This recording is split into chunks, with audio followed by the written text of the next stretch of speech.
একটু জল দেবে? জল? নিশ্চয় নিশ্চয়ই দেবো বাছা। এ মা, তুমি মুখ ঢেকে আছো কেন? আমি আমি জঙ্গলে পথ হারিয়েছি। তোমার বাড়ি কোথায় মা? কোন গ্রামে? তোমার গলাটাও তো শুকনো শোনাচ্ছে। আমার কাকিরা কি সুন্দর করে এখানে গান গেয়ে যায়, শুধু আমি একা কুৎসিত। তবে ধন্যবাদ ঈশ্বরকে, আমায় এমন কুৎসিত করে না দিলে সারাটা জীবন ওই রাজপ্রাসাদের চার দেওয়ালের মধ্যে এক নকল সৌন্দর্যের নেশাতেই আমার জীবন কেটে যেত। কষ্ট হচ্ছে না? না না না, কোনো কষ্ট থাকবে না, এক্ষুনি ঠিক হয়ে যাবি তুই, দেখবি তুই আবার উড়তে পারবি। কেউ না, আমি এই জঙ্গলে থাকি। তুমি মুখ ঢেকে আছো কেন? আমি আমার মুখ কাউকে দেখাই না। কেন? তোমার মন এত সুন্দর, তুমি দেখতেও নিশ্চয়ই খুব সুন্দর।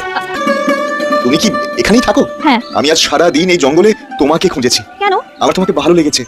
আমি তোমাকে বিয়ে করে আমার রাজ্যে নিয়ে যেতে চাই। না রাজকুমার, এ অসম্ভব। কেন? আমি যে কুৎসিত। কে বলেছে তুমি কুৎসিত? তোমার মন এত সুন্দর, পশু পাখি